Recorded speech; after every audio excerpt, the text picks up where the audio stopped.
10, 9, 8, 7, 6, 5, 4, 3, 2.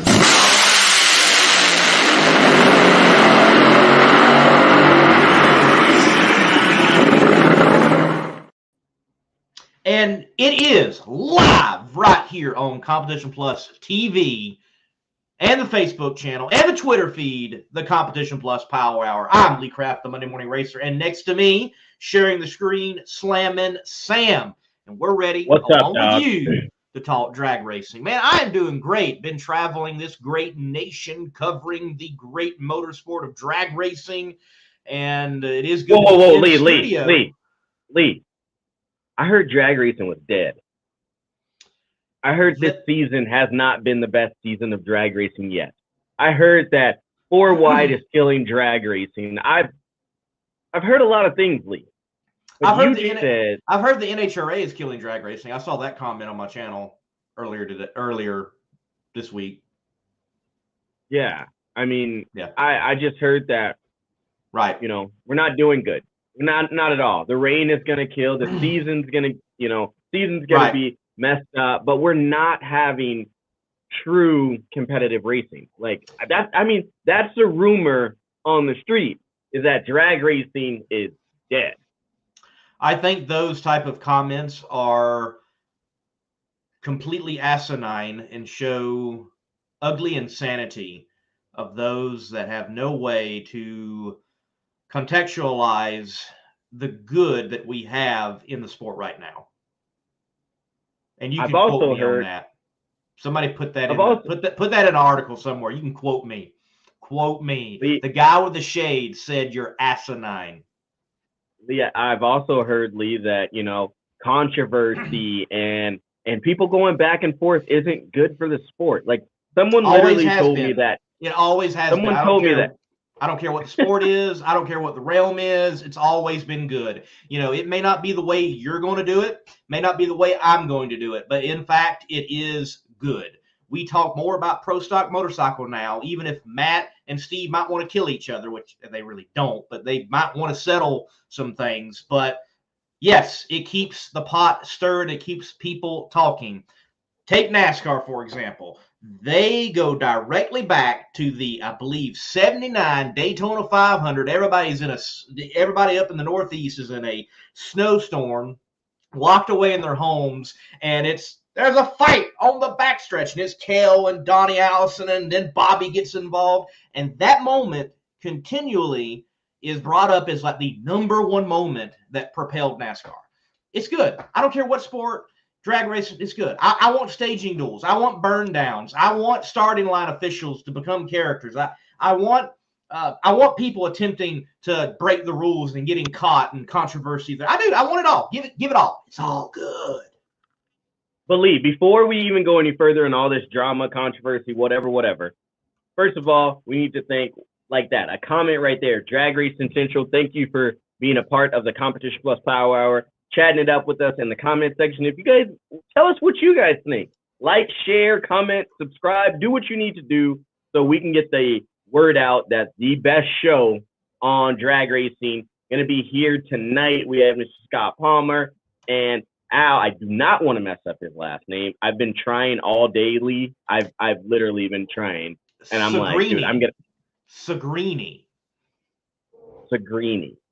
Yeah, I feel like even you saying it, I feel like I'm gonna mess it up. So it's, you know, there's certain last names in drag racing where you're like, dude, if I tried this and I mess it up, I'm gonna be that guy. Yes, so drag racing, it seems like in particular. You look at like other motorsports, like NASCAR to me is very tame. You know, everybody seems to have an English name, but no, you go into drag racing and it's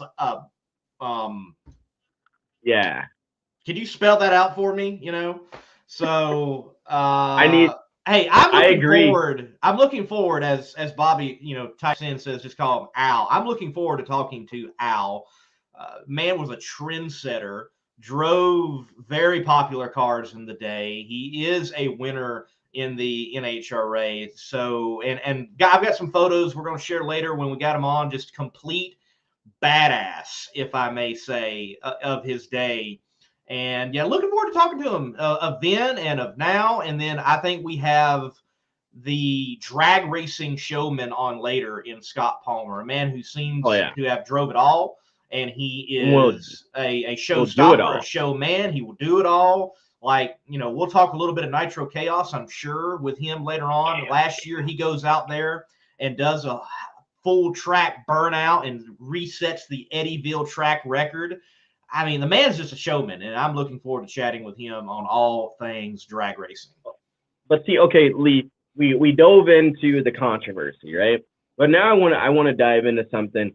What do you think about drag racers in today's atmosphere, in today's modern way where we have social media and everything else? What do you think of these drag racers becoming their own, like, I don't want to say superstar, but they have to have their own personality. You have to be a character in today's society and with the things we have. So how do you feel about that? I think more characters we have, the better. I mean, I'm fine with jokers to the left of me and how the lyrics are failing me of how that song goes. It just went out, but I'm fine with jokers and turkeys and superstars and humble pie eaters or what. I mean, just give it to me all. I want characters. What I don't want is, and NASCAR suffers from this. I've said NASCAR a lot tonight, and I don't really mean to, but they suffer right now from people who all they've done is drive a go-kart since they were 5, and then they got into a bandolero, and then they got into a street stalker, and then they got, there it is, jokers to the left and clowns to the right. Thank you, Bobby Bennett. And they get into a late model, and all they know is race. And what you get on camera is this commercialized spewing.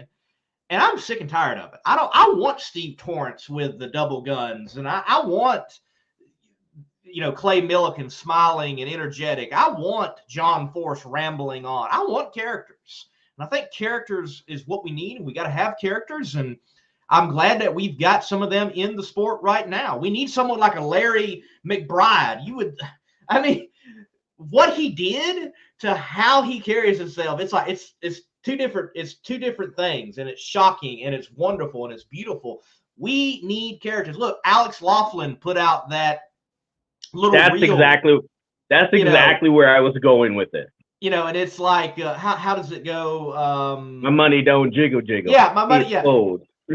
My money doesn't jiggle. It folds. You really ought to see it in my Fiat. Whatever it is. And he went through it and acted it out in his shop. By the way, he was wearing these kind of shades. By the way, and he just being him. And you know what? It gets likes, it gets comments, it increases his brand. It shows off Haviland. It shows off whoever else that. It shows off Power Bill. It shows all those folks off. And just like, look over my shoulder.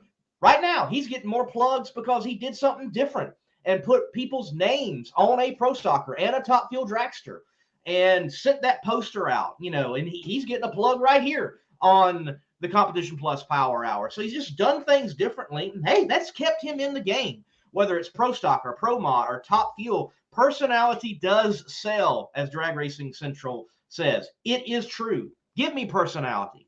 Give it to me, please. And that's where I was going with this, Lee, is because we see so many drivers, and you've mentioned NASCAR so much tonight, but even in, I'm going to say baseball and stick in ball sports, I always relate things to them, but you look at it, you have personalities and you have people. That's what is selling these tickets and driving these. So the more that we can see these drivers become their own personality, step out of the shell, is what has made, I think, drag racing become more popular. You're starting to see, even with the TV shows and all these different type of racing, but you're starting to see people like Bo Butner. People know Bo Butner for what he does, every year. People think about it. What is Bo going to do at the starting line? He came out with Bo Force One, for Halloween and different things like that. So that character comes out. People see that. When Steve Johnson, when people see him, they're like, okay, what is he going to say about broccoli? Or who is he going to pick on? Antron Brown, him for just being this high energetic person. Clay Millican the same way. So if we continue to push these I don't want to call them characters, but Slam and Sam, that's my alter ego. I mean, that's this guy. And that person is the guy that's in front of the camera. That's who people come to see. So right. If you don't think this is good, like someone would say, well, he's Alex Laughlin. And to wrap this all up, someone told me Alex Laughlin isn't being professional when he does that. But you watched it. Right. You watch Alex be Albert, his alter ego, enough to know that he's not acting quote unquote professional. But what is professional? He's a young drag racer. Another drag racer posted in the comments. That is exact definition of what a drag racer looks like when he has too much time on his hands, him or her. You know, I'll say this, and I, to some degree, have a stake in such conversation. You know, I don't always wear the shades, even though I may occasionally shower with them, but I crafted a persona, and there's people that will at times chime in and be like, you need to be more professional. You need to shave your beard, blah, blah, blah, blah, blah. It's like, well, it's got me this far. Until there's a necessary change, just keep running in it. Oh, and by the way, on the beard thing, for like people in media and spokesmen and things of that nature, the now late and always great Dave McClellan, there was a time he had a beard. Just saying. There's been a time beards have been acceptable. Lee, us bearded folks, we're not in. Even though beards are in right now, in this, Sam, I hate to say it, dude, we're not in. Sam, you have fuzz. You don't. Dude, I keep trying to, I can't get rid of it, but I keep trying to shave it down. So then it's like, you're one of those bearded guys, you're out. But what do you think about this comment here from Jerry? It says, I think the major sponsors have too much control of the sport. First of all, what do you think of that, Lee? True or not? I'm not so sure. I'm not so sure about that. And then, you go to the next part of the question. All the Finish Line interviews are just a list of sponsors that we've all heard a million times. I would say recently, and I mean like this year, I don't know if that's the case. I really don't. I think there has been emotion. Like Brittany, man, she's getting more and more like her dad. It's kind of cool to see. She's like, and she is excited, and she mentions about Steve. Sure, she mentions her sponsor. She's supposed to, but she is animated after a run, and you've got it's your obligation. Yeah, it's your obligation. Like that is the one thing that no matter if a sponsor says it or not, you're obligated to do that. Like that is in the unwritten contract of having a sponsor, is thanking them while you have the attention of everyone. So yeah, to this comment, I mean, yes, we get sick of it, but why do you think Peak has stayed with John for so long? It's because the man said their name 15 million times on TV. Like, yeah, it's just one of those things that goes hand in hand. But no, Lee, I thought about that, and I was thinking about that after watching Alex's video. Is we need to create more, I'm going to say it, drama in drag racing, not in a negative way, but what we have going on, if it was more friendly in the bike class, is good. When we talked about, the burn downs, like, get in there, ruffle feathers, like, let's do something different. So there's just a lot that you hear, and it's just like, what? Like, how can you not think drag racing is on a pedestal right now and on the trend moving forward? And I mean, I'm excited to see what happens next. And I'm excited to tell you again that Door Slammer Cars, Lee, are putting on a show. And unfortunately, your Top Fuel opinion is wrong again. We're moving right along to John Jarrett's question. He said, what happened to Pro Stock? Haven't seen it the last two races. Are they going to be at Epping? So I'll answer your question in reverse to some extent. Yes, Pro Stock, 500 cubic inch Pro Stock will be in Epping. Now, John, and for all the others out there, many of you know, some of you don't know, some are not used to it, even though it's been a couple of years now.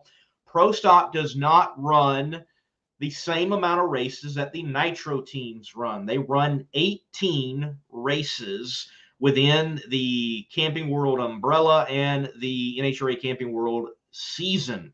Now, I will say this 5-week break has been a bit of a stretch. It may be something in the future NHRA tries to figure out, and not to have a 5-week break and miss 2 races back to back, but they're just fulfilling the less races they have. And, some chime in and like, oh, well, that shouldn't be the case. They should be running the full races.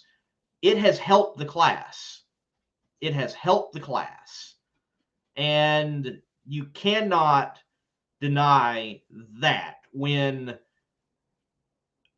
in the last 2 years, I believe there was only 1 race that just 16 cars in Pro Stock showed up. And in fact, it was Epping. It was Epping last year, if I remember correctly.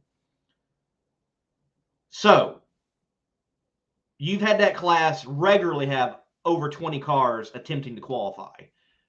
It has helped that class. And there's very well an argument that would help all of the professional classes to have such a schedule. But like Terry Sutton says, long stretches off suck. I mean, and he's involved in Pro Stock motorcycles. So they have them too. And, I'm sure for the competitors, like, look, if you're Erica right now, I think you are really hating this gap because you had all the momentum. And yeah, for sure. Now you have this break and you're about to go into it and try to pick back up. It's just, yeah, I mean, maybe just 1 race and figure that out. But yeah, the 5-week is on. But now remember, ladies and gentlemen, we were not without Pro Stock at Virginia Motorsports Park. We did, in fact, and congratulations to JR Carr for winning what? Mountain Motor Pro Stock. And I think times you're going to see, as you call it, Lee, Mountain Motor filling in when I'll just say it, the mini motors are not there. I'm just going to go ahead and say it right now. So why are you trying to beat me to it, man? Come on. I knew where you were going. I can own it. I can own it. That's fine. The mini motors. I get this. Believe, before we bring on the Pit Insider, there's just one more topic that I want to talk about since kind of we're cutting down the topics here. But there was an interview with Jack from, oh my gosh, Drag Central or Cycle Drag. Yeah, that talked about the journey. Yep, yes. That talked about getting the journey to having Top Fuel motorcycle back in the big show more. Do you think that's a good ad after what we saw? Do you think that's a good ad to the quote unquote, the big show of Camping World drag racing? Sure, I think it is. And no better person to showcase it than Larry McBride. And Jack has been beating that drum for a long time. He talked about it on my show when I had him on probably 2 months ago now. And yeah, I had Jack on before Drag Illustrated. Remember that, folks? Just saying, between slicks on Thursday night. Anyway, but Jack has been working his tail off. And if there's anything we can learn, I think, in the time we are in motorsports, don't give up hope. You got Jack and Larry beating the drum, and they got to showcase their stuff, basically, you could say, and it stunned the world. We have North Wilkesboro Speedway coming back to life when it had sat dormant for decades in the NASCAR world of things. And there are many examples across motorsports. Don't give up hope. Keep fighting. There's even a little bit of hope still for PBIR, from what I understand. So, yeah, keep hope and keep beating whatever drum you're beating as long as it's a good one. Some of you need to just get rid of your drum. I'm sorry. You just do. Lee's cutting down all the dreams tonight. I like it. But Lee, we can't keep the boss man waiting too much longer. Yeah, we've ran a lot longer. Sorry, Bobby. We need to take a break. We do, yes. So, break, and then Bobby Bennett on the Competition Plus Power Hour. This piece from the Les Mayhew produced Houston Tribute of Sending It Away. We're going to take a look at it now. We'll get Bobby's comments on it later. And then we got a little Ricky Smith action coming up too. Sitting outside the racetrack right now against Kyle Koreski. Houston Raceway Park will always be my home track, my everything. I grew up here watching my dad race before I started junior drag racing at the age of 8. Right now, this is the greatest place right here, is watching everybody line up. I didn't know it was so good. On the right-hand side, but now it's getting a little sideways. Charlie, look at Charlie. Charlie steadily pushing forward. Final. Amano up in slow. And Denny Hill, the quickest to lap time in history. 4.93 seconds.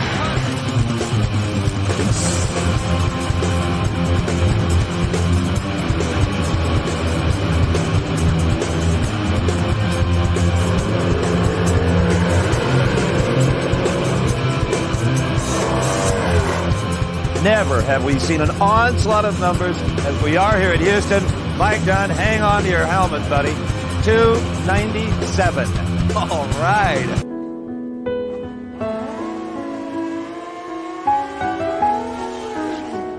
Lane comparison, just about as it has been on all the rest of them. The near lane is the best.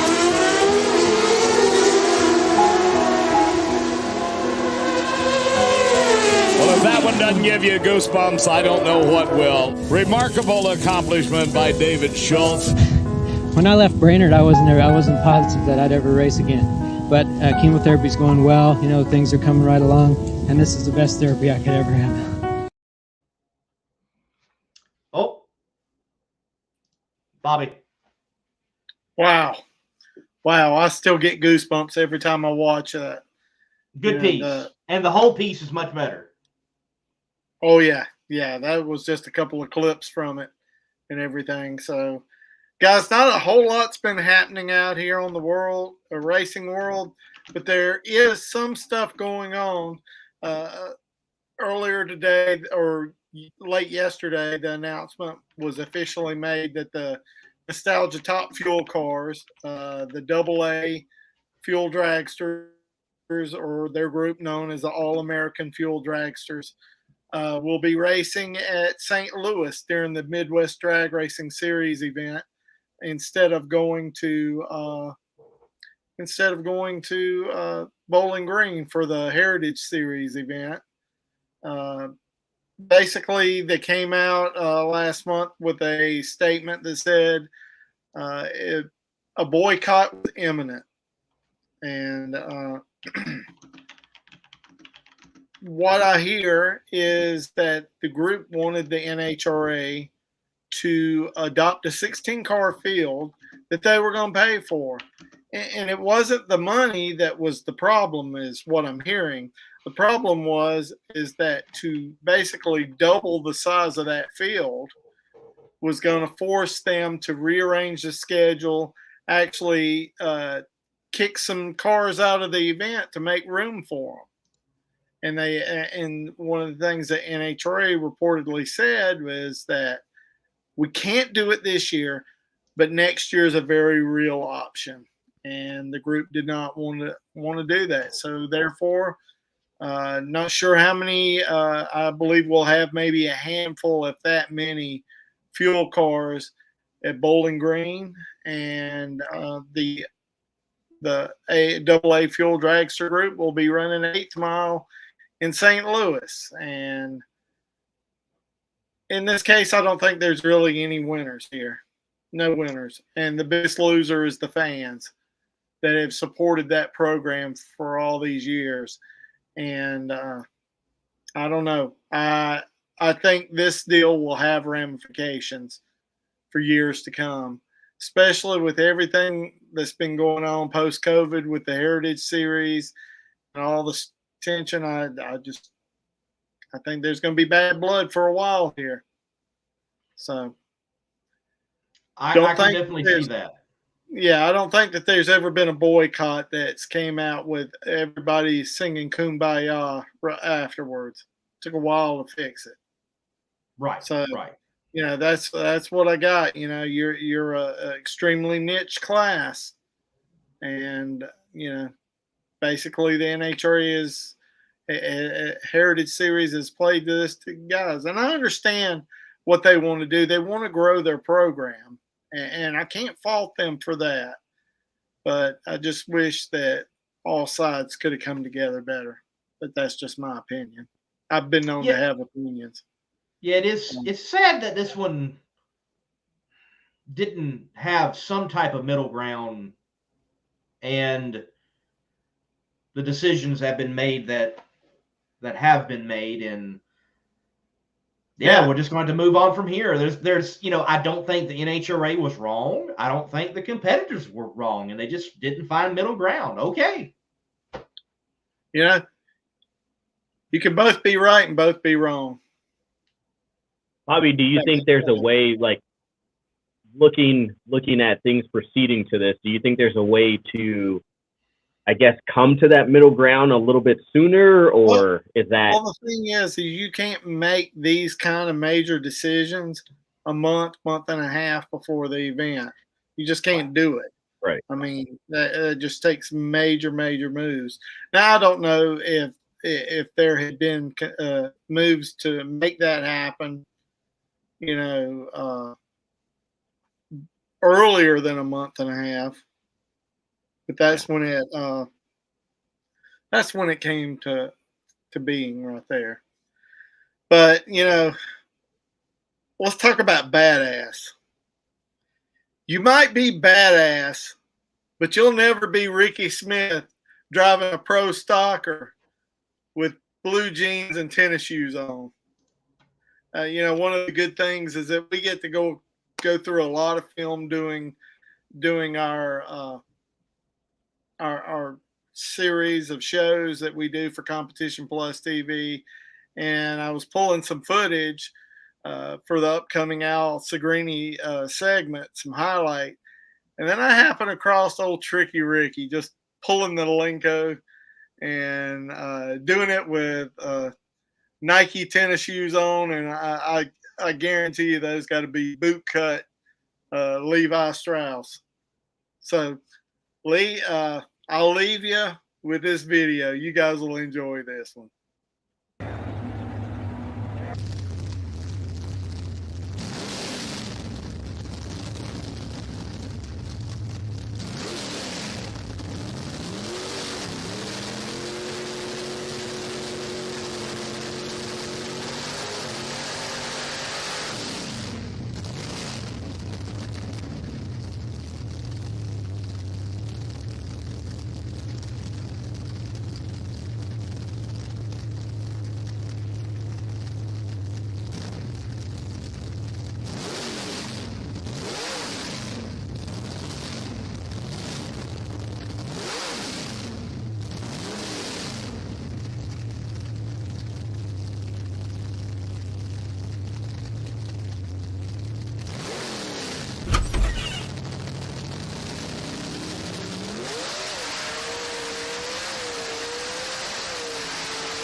Slick. All right. Ricky, bona fide legend. But can we give some credit to whoever that was holding that camera? Because there was a second dude in that car.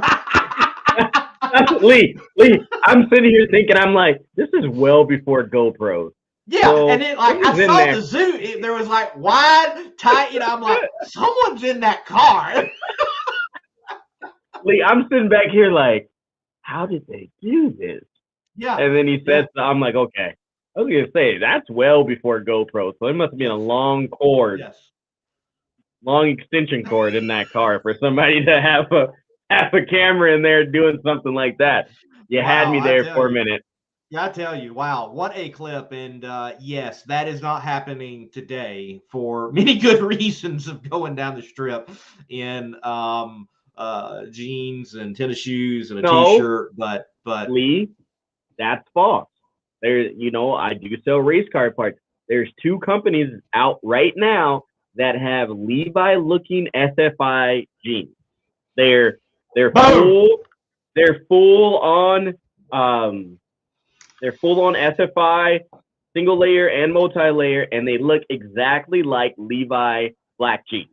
So, yeah. Hey, you know what? I think our guest later on, Scott Palmer, he could pull off a full denim fire suit that's up to SFI. I could see him doing that. I could see that. It's got to be, for him, it's got to be like a cut off denim shirt and then tattoo sleeves. That I can see it right now. But the guy that we're about to bring on set a lot of the trends in style and performance in what we do in drag racing. So Lee, yes, roll a commercial and let's get this show going.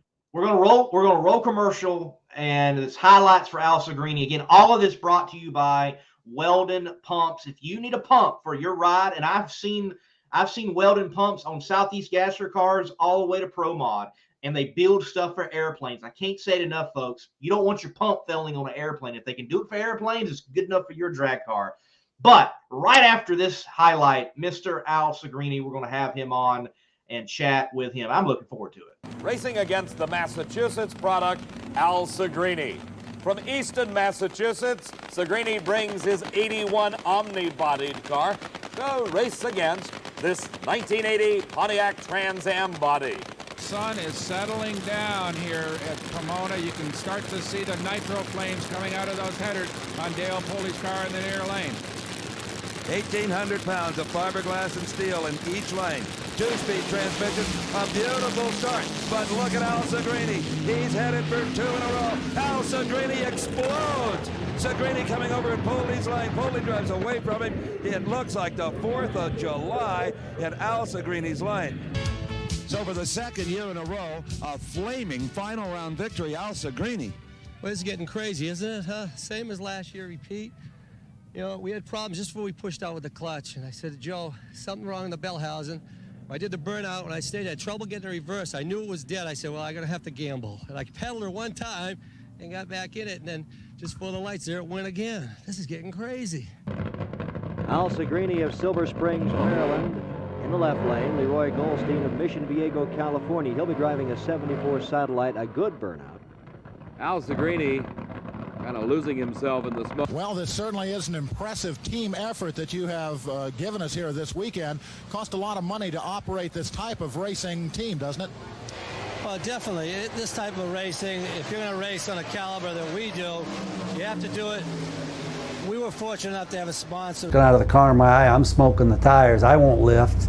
He won't lift. He carried that thing way beyond half track. I could see his wheel right out the corner of my eye, and he won't give up. And finally, he had to set it down, and I did squeak it out, and I ended up winning him. So when I pulled off the return road to get off, he pulled up alongside me, and I looked over. We both know, but the bodies are down. I looked over, and he had his head down. And then it hit me. I still get goosebumps today thinking about it. Mr. Al Segrini, welcome to the Competition Plus Power Hour. How you guys doing over there? Man, doing great, doing great. I was enjoying all those videos, that Ricky Smith thing. I was looking at that myself, and I go, that's the way it really is. You don't think you can see out the windshield, do you? Nobody opened the doors for him and gave him any air. You could see the scoop. Old Trick, they didn't call him Tricky Ricky for nothing, I'll tell you. That's right. He's a good guy, real good guy. Ricky is, I've interacted with Ricky several times, and for being an individual that's accomplished all that he has, very down-to-earth gentleman, and he is a good guy. He was something back in the day. He was, and he still is. He's still going. Talk about back in the day. Him and John Force going toe-to-toe. That's right. Well, Al, for a large portion of that clip, Dave McClellan was narrating it. Talk to us about Dave. We lost him just a couple of days ago. What are your thoughts? What do you remember of Mr. McClellan? He's a very great guy. Both guys, McClellan and Steve Evans. When I come up, also has passed. Two great announcers.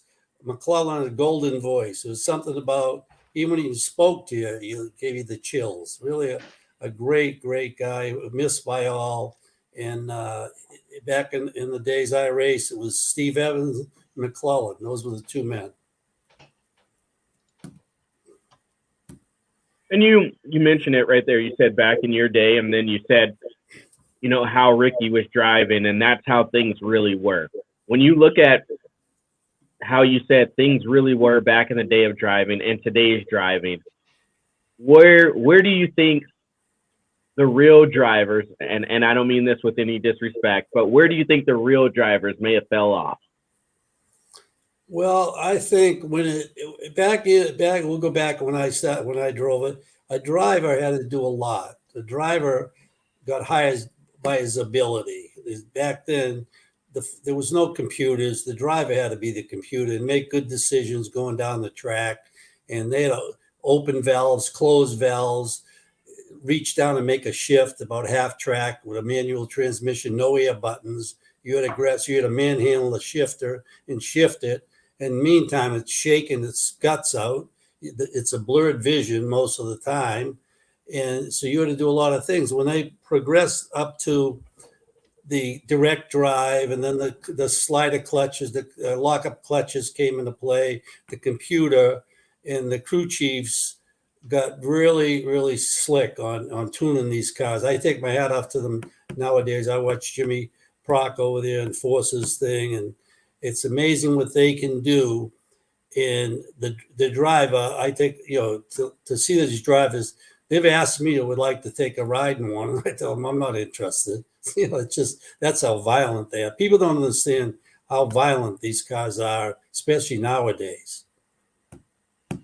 So we were talking earlier, myself and Sam, about characters, about personalities, and even them coming against one another and clashing. Were there any of your fellow competitors that you didn't get along with back in the day and had some, you know, interesting moments between each other from starting line to finish line out there in the drag racing world? No, there was a lot of respect. I raced with the greats, the Don Perdomes, the McEwens, Jungle Jim, Raymond Beadle, Billy Myers, Dale Poldy, the best. When you went on a national event back in the days with those guys, you deserved to win it because you had to race some tough guys all the time.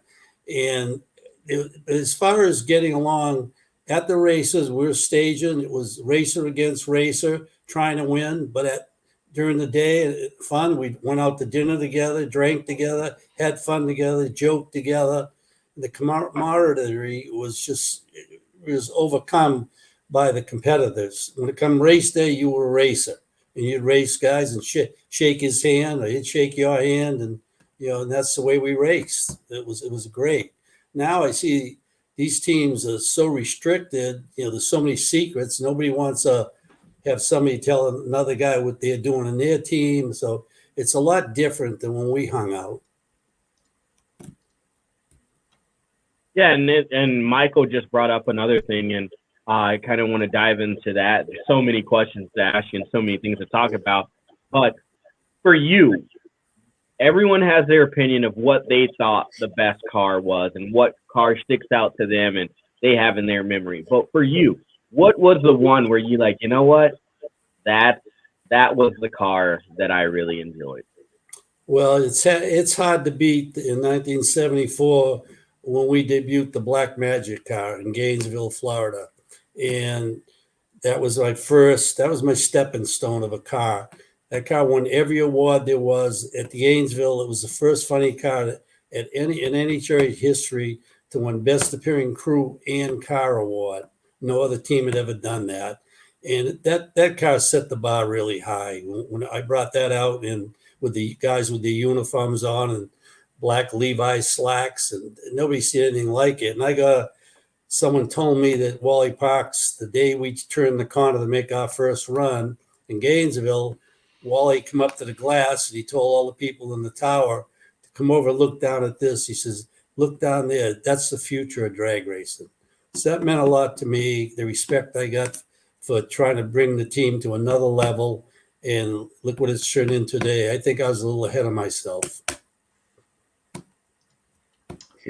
Yes, definitely a stellar looking piece, and to have everything tied in and looking professional, it's definitely set the bar. And not oily Levi's and maybe a red rag hanging out, that type of look, and just a white T-shirt. So definitely a step up. Now, talk to me a little bit about the history of the Black Magic car, because I didn't grow up during that time. Sometimes it's hard to piece all these things together, but you're in it, and then later on there's Black Magic, but like Santucci is in it, or before or later. There's a lot of drivers coming in and out. So what was going on there?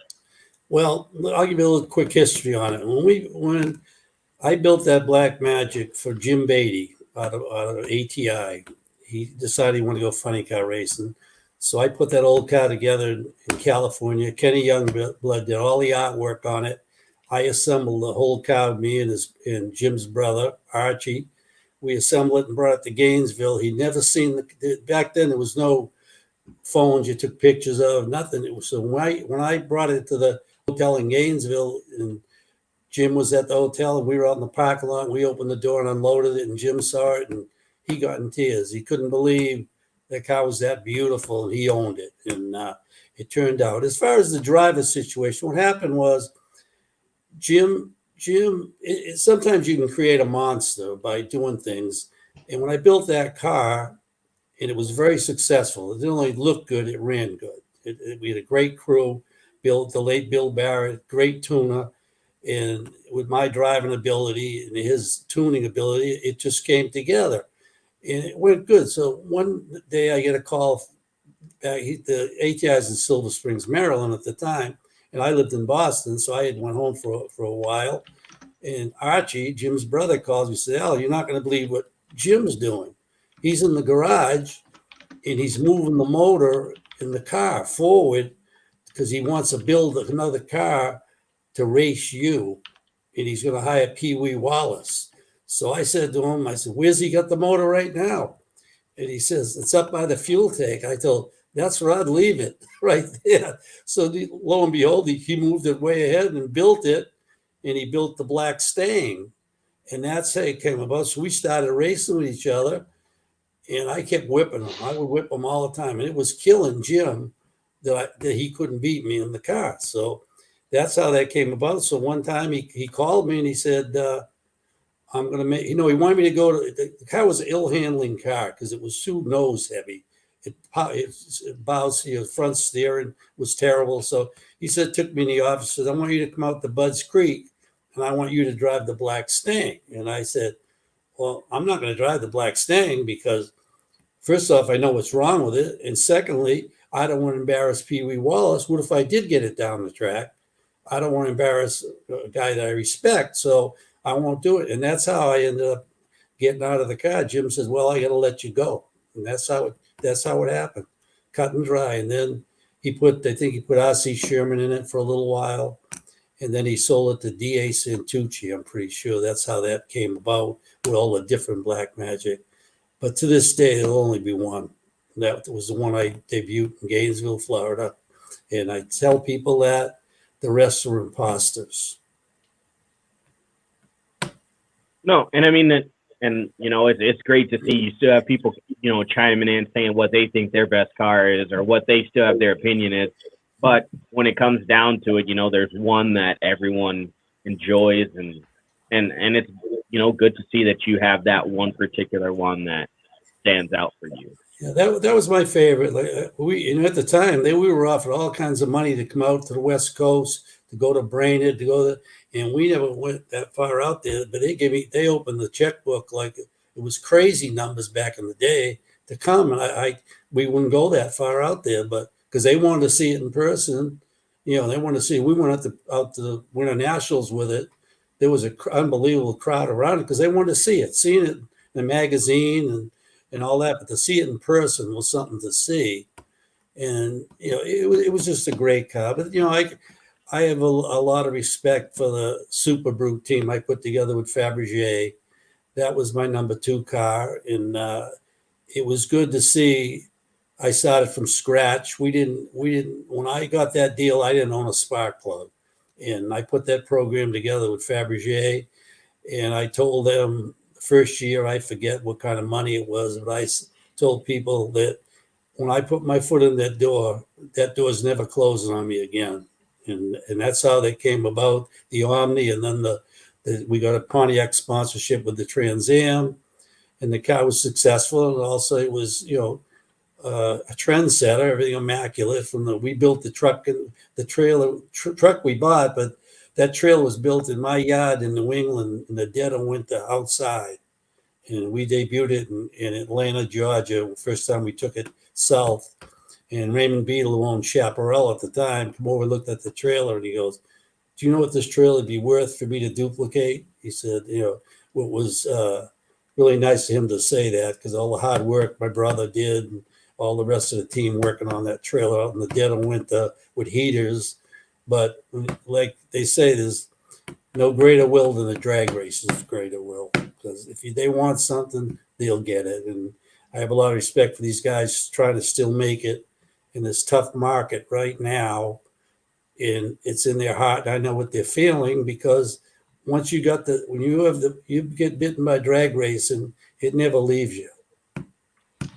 So, Sam, man, look, I'm going to bring this photo up. Look at this stud. Look at Al. Look at this guy. I mean, the fire suit's on point, helmet. I love like, the silver topped of the day, gloves and boots, and then the matched trailer car matched. And then, man, look, that is a look of a badass. Look at that. When you look at that, you look at funny cars, and my good friend Whit Bazemore took that photo. Yep. It tells it all right there. I mean, look at the fire suit match and helmet, the goggles, the mask. That's what the days you wore the mask, the goggles. You had no fresh air systems. Those are the only breathers you had. And it's funny, I look at that photo and I say to people used to see me with the dark lenses on. You see the dark lenses? And everybody thought that was just cool. Till one day, McEwen was racing at Rockingham, and Rockingham had the sun come right down the track later in the afternoon during the finals and stuff. McEwen couldn't see anything. So I ran over and grabbed my goggles, and he had the same type goggles. I said, "Put these on." So he put these on, and I raced. After he came back and talked to me, he said, "You hot shit." He said, "We always thought you were cool. Those goggles, you didn't have to squint. You could see the tree beautiful. We thought you were doing it because you wanted to look cool." So it was a thing. I had the darker goggles, and at night I wore the light ones naturally. But in the daytime, I wore them. It illuminated your eyes. You keep your eyes wide open instead of squinting, and you saw the tree better. And I think it was kind of a feather in my hat, as far as getting off the starting line. I got to see the tree a little better, I think. Yeah, man. Look, Sam, funny car drivers of that day, y'all wearing the mask and all. I don't know why. Y'all look so cool. It was. Lee, this is how cool it is, though. Simpson actually makes a helmet right now that has the quote unquote breathers, the canisters, the breathers, right? It's so that's how cool that is that still now today we're making and we're mimicking, that. Or you get people that get their helmets airbrushed, and I see it all the time. You either see the skulls or you see it where they've got goggles, and it makes it look just like that picture. And I can tell you hands down, I've seen it a couple of times, and it takes you back to a picture just like that. It was pretty cool. It's funny you showed that photo. They'd be standing with that helmet. If you see the helmet, that's an open-faced helmet. I never wore it. It was all painted. I'd see it, and I never put it on. It was all painted, and I liked my mask and the other helmet and goggles, and that was in the trailer. I did that for a photo shoot with the new gloves and boots and everything, my fire suit, but I never wore that helmet. The first time I wore an open-faced helmet was when Steve Pluger had me race his funny car out in California. That when he was trying, it was a tricked out car with no mint in it. He wanted me to drive it, and I got one of those air helmets with the air in it. It was like air conditioning. I said, "This is unbelievable." All those years I couldn't see it, but it's something. The sport revolves along that. You see them now in the running now. And back when we switched to high gear only and the management system, I took 5 years off, and I hadn't driven for 5 years, and I built a car for the Potosa brothers. I don't know if anybody remembers that one, but it was another beautiful. Every car that I've driven and put together won best appearing car when I debuted it. Every one. I never failed with. So I built them this car, and I get Corey Lee and Ronnie Swearingen to come down and help me. I didn't have a crew. They come down to Atlanta. We're going to debut this car. And I put this car together for these brothers. And I said, I'll tell you what, I'll put this car together for you. And I'll guarantee you one thing. It'll qualify in the top 10. And they said, okay, well, so they figured I was, they didn't know me that well other than my reputation. So we built it, go there. Long story short, we debut this car and we run with this car. And I said to Corey Lee, I said, what do I have to do here? Corey says, you don't have to do anything. I said, me, you don't have to do anything. He said, just steer it and keep it in the center of the lane in the groove. And he said, it'll do everything by itself.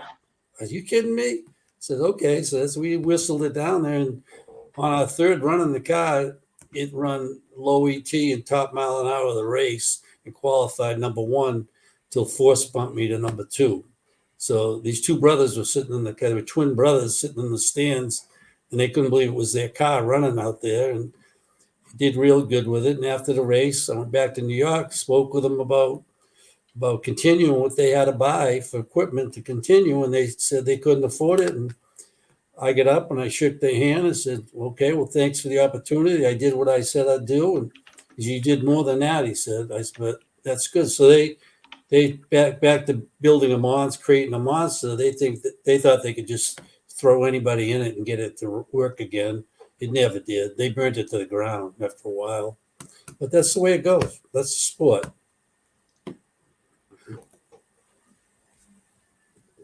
So, Al, with New England coming up, the national event there in Epping, can we expect to see you at the track? Going to be hanging out?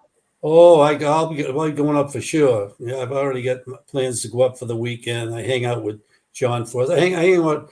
I go to all the teams because I like them all. The Coletta boys, everybody out there, Cruz Pedregon. I get along well. The good thing about it's respect is the guys. I can go in and visit anybody, and when I left the sport and stopped driving, I left it, but I left it on good conditions. I was friends with everybody, so it's good to see them and go visit everybody. J.R. Todd's a good friend of mine. I remember when he switched from the dragster to the funny car. We talked for over an hour or so, and I gave him my view on funny car racing and what to expect and everything. And I said, you're gonna remember this conversation when I talk to you next year after you have a year under your belt, and you'll realize what I'm talking about, because I was trying to explain driving the funny car over the dragster, because I drove both. At the end, I drove the dragster. So I said, you're going to remember this. Sure the heck, the next season we spoke, saw each other. He just looked at me and shook, and he said, you were so right about all those things you told me. And it's funny, you guys, I don't know if you're familiar with a funny car. You hear people talk, and you can hear the drivers like Robert Hyde or anybody will say that I'm behind the car. People don't understand what they're saying. I explained to people, I said, if you go down the highway and you drive 75 miles an hour in your passenger car, within 10 minutes, what does it feel like? It feels like you're doing 40, right? And it's right, because your mind gets ahead of what you're doing. So now try to think about that these funny car drivers trying to get ahead of these race cars in that short distance, running these speeds and the mile an hour they run now. You have to get ahead of the car. By the time you got shit out, you'd be upside down. So your mind has to be, when you hit that throttle, the things that are going to happen, that throttle only moves an inch, but the stuff's going to happen before your eyes, and that inch you have to be ready for. So we got a great question coming in from his name always gets me, Kroger Suck 45. Great handle, by the way. It says, did Al ever run at the old Detroit Dragway? Yes, I did. I drove I think I drove the custom body car there, and I also drove I brought the first Fabergé Arrow. We went to Detroit Dragway because that's where Pancho Rendon was built. The first Fabergé Arrow was actually Tom Prock and Pancho Rendon's Arrow when Tom and Pancho decided they were going to split up. Tom didn't want to, he moved on to be a crew chief with McEwen. So I went to Detroit for Pancho to go, local track. Yeah, I did race it. I raced out at Long Island also. They own both tracks. Detroit Speed Dragway and Long Island Dragway. It was owned by this, I think it was Ed Eaton, and I forget the other fellow's name. But yeah, I did go to Detroit. Cool old place. And let's see, we got a few other questions. SWFL Motorsports fan says, Al, what was your first job in your early years? So in light of that question, your first job, what was that? But also, how did you get into drag racing? Well, you guys are going to be shocked at this one. Believe it or not, I was a journeyman iron worker. I worked on skyscrapers. I worked on the Prudential Center, the John Hancock. And, that's where I think the Daredevil stuff come into me. But that's where I came from. I was an iron worker for quite a few years before I turned to racing, and came a point where me and my brother raced, and I said, I want to be a professional. And I had it in my mind, and that's how it come. And we ran our own cars. I drove an A fuel altered, believe it or not, 98-inch wheelbase with my brother. And then we built a injected funny car, the American Express, and I drove that. And then my brother, his kids were getting bigger, so we had to sell the car. And Kossi Ivanov gave me the opportunity to drive his funny cars. If he says, you want to try to drive my cars? I said, well, I'll give it a shot. I said, I know one thing, that it won't scare me off the starting line because my injected car will leave you. I'll beat any AA car off the starting line with the injected car. And I said, but I've never driven one with a blower, so I'll give it a shot. And that's how it started. He gave me the opportunity, and we drove for him for about a year, and then he got an idea that he wanted to drive again, and that's when the Jim Beatty came about, because he used to come to the races and watch us run the Boston Shaker, and he wanted to build a car, and that's how that happened. He said, hey, what are the costs to put a car together? And that's how it happened. All right, just for clarity. Okay. You're talking about this building. You got that's me up there. Not that one there. I think is a Sears. That's Chicago. I think it is. Is that the Sears Tower or something? I think it did have its name as Sears Tower. It's got a name, but that's the type of buildings I worked on. Okay. Up on the top floor. It was quite an experience, and I was 21 years old, 22 years old, and we were in town. I was in the city one time, and I was working on one of the big sites, and I see the elevator working, and I had a cousin of mine with me. I say, you want to go up top and take a look? He said, what do you mean? I said, I know the elevator operator. He knows me and everything. I could take you up top. Can we do that? I said, so I took him up, and they opened the door of the thing, and there's nothing there but planks and steel, and he's looking, and he's hugging a column. I said, come over here, look, you can see Cape Cod. And he goes, come over here and look. He said, I'm not leaving this tower. I'm hanging on this thing. Get that elevator back up here. To this day, it always to laugh about. You want to hear a funny Tommy Ivo story? Oh, I told Ivo this, right? I told Ivo I used to be an iron worker, and he says to me, could you get me up on top of one of those buildings? I said, well, hey, maybe if there's something going on back in the day, I could do it. To this day, he still sees me. First thing out of his mouth is, you never took me on top of that building. Guys, what are you, 92 years old now? He still wants to go in the building. There was characters in our sport. Characters. If we had more time, I'd tell you some of the funny stories with Mark Oswald and the Candies and Hughes boys at Bristol one time. We used to, back in the NHRA days, we used to leave the body out at night and just load the car because it's going to happen to the body if it rains. It's happening. So we'd load the car. So come Sunday morning, race day, I go out there. I get out and get to the track. And my guy said, hey, Al, we can't find the body. What do you mean you can't find the body? Someone stole the body? Now, these guys are all pulling up to the starting line, and they're laughing, right? So finally, nobody's telling me where the hell it is. I'll say it. So finally, Oswald spills the beans and says, hey, it's down behind the third shit house on the left-hand side. My crew had to run down and get it, put it on. This is some of the pranks they used to pull, just having fun. Beetle and Waterbed Fred and Dale Emery and their guys, oh, they were characters too. But there was always, anything for a laugh, It was fun. Like, I look back now and I love the sport. I'll be excited like a kid up there at New England Dragway watching, because I can look over there and I can see that fence that I hung on and said, someday I'm going to drive one of those funny cars. And I lived the dream and I got to do it. And I don't look back on anything. I had fun doing it, and I still love watching it. And by the way, you guys do a great job. Now that I know where you're at, how to find you, Bobby had to talk me through this with this computer thing. I'm back to pulling levers. I got all thumbs. I was like, yeah, click on this button, it'll open. Do I click on this? No, click on this. Now I know how to find you guys. I can watch it. Now you guys do a good job. I was listening to it earlier, and you got a nice guest coming up with Scott. He's a good guy. He's a throwback racer right there. He would be right back in the time. The guys that can do it. They would be right back mixing it up with you, with everybody. The Paul Smiths, and I could go on.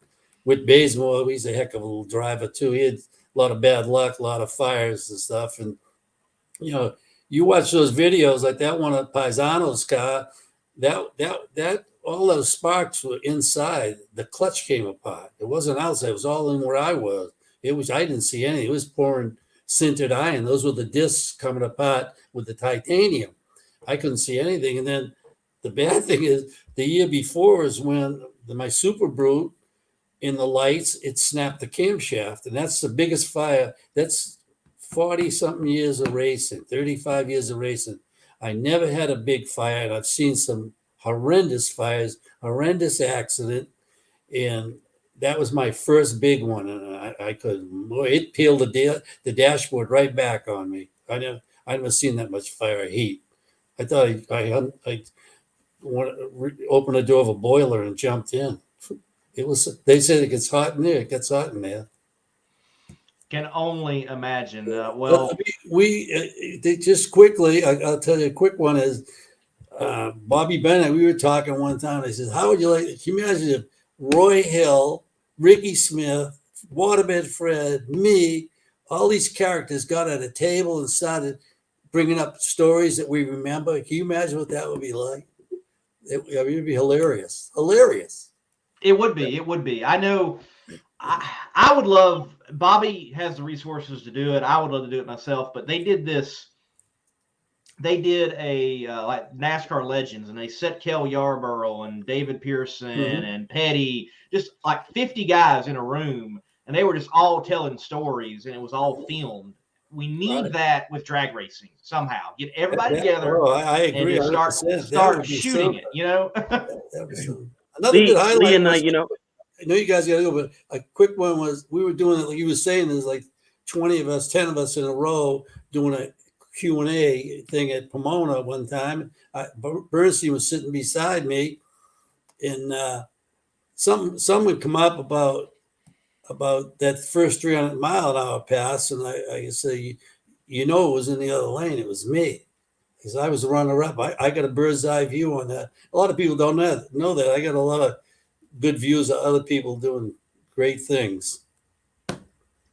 Well, Al, man, look, it has been an honor. It's been great to have you on tonight. And look, Sam, trendsetter all the way through his career. This is later on. Look at this dude. Yeah, that was on point. that was the dragster, the dragster thing. I could wear a white fire suit. You could never get away with it. It would be gray. Right. It'd be great. Listen, enjoyed it very much. And anytime you guys want to hear stories again, I'd be glad to tell you. I like to see the young guys, like, you got your eyes open up when you start hearing these stories. You can't believe them. I can't see your eyes, but I can see his eyes. His eyes get real big. I start talking about crazy stuff. He went, whoa, what's that? All right, you guys have a good time tonight. And now I know how to find you. I'll be watching you. Thank you, Al. We appreciate it. Appreciate doing it. Man, that was good. Good talking with one of the greats of the sport, for sure. Lee, now we for sure see where John Force gets the glasses from. I mean, in that picture that you just showed right there, it's exactly, I mean, I don't know if you can pull it back up, but it shows exactly the same glasses that you'll see John Force rocking when he's on the scooter. Hey, those shades at one time were the shades. Like, if you weren't cool, if you weren't wearing those type of shades. What do you mean at one time, Lee? Get with the trends. Those frames are back. They're back. What do you mean? Those frames are the hit right now. I mean, you can see them in sunglasses. You can see them in prescription glasses. That lens, that body style right there is in full effect right now. I mean, anybody that's trendy, and I'm not trendy, as you guys all know, I got my own trend, but people are wearing those right now. I can probably find 40 pictures on Facebook and YouTube and Snapperdoodle and everything else that's out there. Look, before we do go, I just got to bring this one back up. Well, Bazemore photo, he doesn't get. I don't think he doesn't get enough credit of how good of a photographer he is and was during that time. He captured so many great moments of the sport, and we're using it, and I hope that's okay because this is just a bad photo. This is so cool. Look, it looks like a gladiator ready to go do battle. I love shots like this. Lee, what I'm most impressed about in this picture is, first of all, he looks uncomfortable. Like, I'm going to say this. It looks like he is very, very uncomfortable compared to our drivers now, for sure. But secondly, do you see the shine and the pearl that is in that green on that helmet? Oh, yeah. Like, if we can zoom in to whoever painted that helmet, like, that thing is on. Like, somebody was using some elbow grease, some good old Myers rub-in oil or something, some wax on, wax off went in before he put that helmet in that car, for sure. Yeah, that just, just so cool, so cool. But speaking of cool, the guy that we're going to talk to next is cool, and he's probably one of the only few guys right now that I could say would get in a funny car chaos, or any other drag race he decides that he wants to race in, and he could still pull off the old school look like that, and no one would say anything to him. Yes, he's so cool he could pull off an Evel Knievel cape in a top fuel dragster. That's how cool Scott Palmer is. I want to see the Evel Knievel cape and the. He needs to do it every weekend. I know it was a special like one-off, but I want it every weekend. You know what? Matter of fact, Scott, I know you're in the waiting room. We'll talk to you in a moment. But you know what he needs? He needs to do a full-length red Superman cape in the top fuel dragster. That's what he needs to do. But no, he has to do the open face helmet with the goggles. Like, I need him to go full old school, like full thin. Like, as the new kids say, do it for Dale. Like, but not do it for Dale. Before we bring him on, we need him to do it for Al. Like, that is my plea. You got to do it for one time, Scott. That's all I'm asking. I won't say it on the show when you're on, but you got to do it for Al at least one time. Funny car case. For Al. Well, we are very thankful to Bobby Bennett for allowing us to do this for all of you in the drag racing world to yak it up, and it is brought to you by Weldon High Performance Pumps. A word from them, and right after the break, Mr. Scott Palmer on the Power Hour.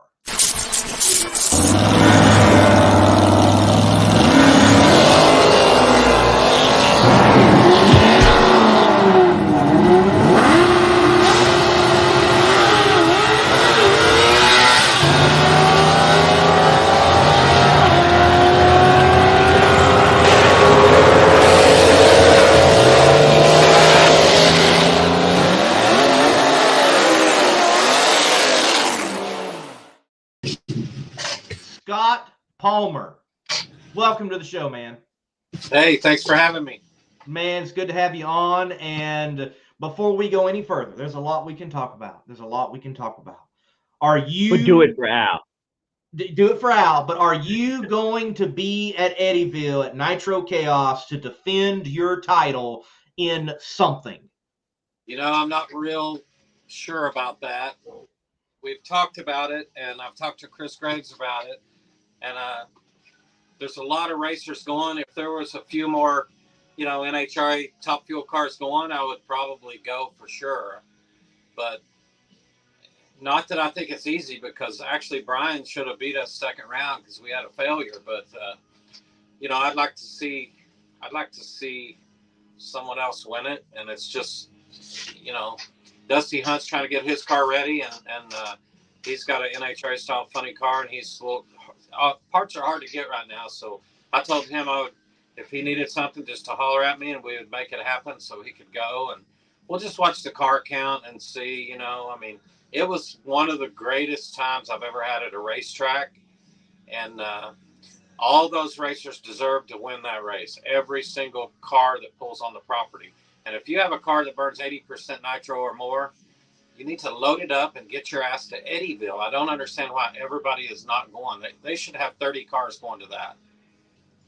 Yeah, man. You know, last year I was there, and it was my birthday treat to myself in the middle of, you know, toward the end of July, because what Chris did, I felt like, was, you know, to take from the movie and the area. It was a field of dreams for drag racing, that you have all these different types of cars going head to head. It's like, it's happening.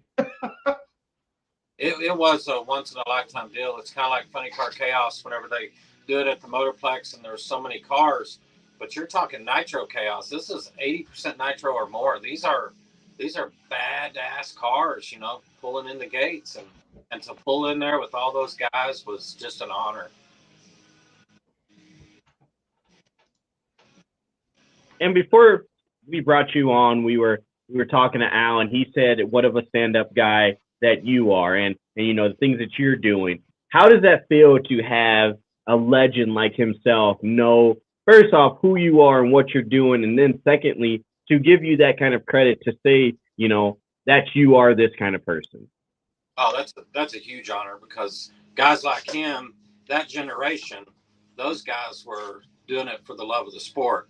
And guys like us, you know, our team, Jeff Deal, Laganas, you know, there's a group of us out here, John Lawson, Scott Shear, Pete Dove, all these guys that love the sport. And that's hard to find. You get caught up in the corporate world of it, and we've just never let that bog us down. We still like to do the crazy stuff that you know, sometimes the corporate world doesn't like, and we're just going to keep doing it. That is the truth, Sam. I mean, this man did like almost full 8th mile burnouts in a top fuel dragster at Eddyville last year. It was epic. Yeah, and I do that stuff, and it may hurt the performance a little bit. You know, we've talked about it with Laganas and some other people, and we always talk about it. But do you really think I would have run better if I'd done shorter burnouts and not whacked the throttle? I think I was whacking the throttle twice there. There's no way I would have broke the record there by more if I hadn't done big burnouts. It didn't hurt anything. Right. I mean, it's a sketch enough shutdown as it is. Maybe you needed to take a little away from it. Oh, I'm telling you, I went around that corner there so fast. It was either that or the cornfield, and I was trying to weigh my options in the shutdown area. And I went around that banked oval there so fast that the tires were scuffed past the Goodyear letters. So I had it laid over there pretty good. It needed a little more stagger in it to make that corner better.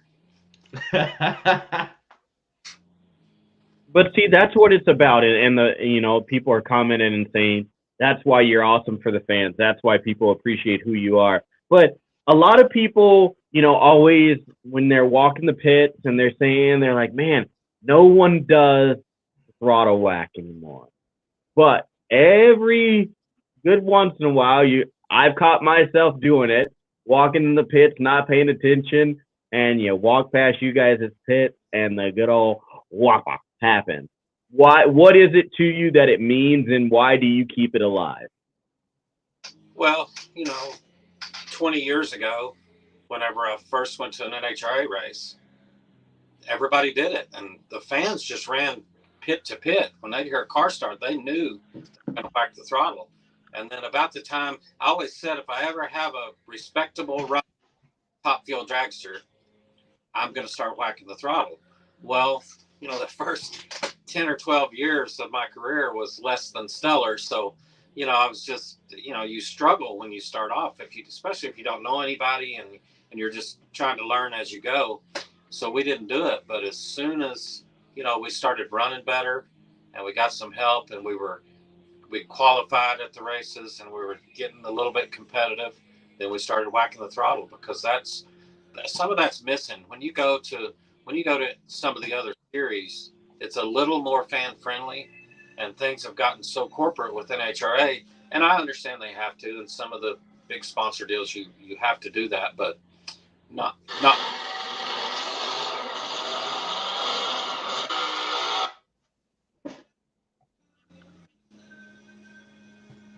I lose you?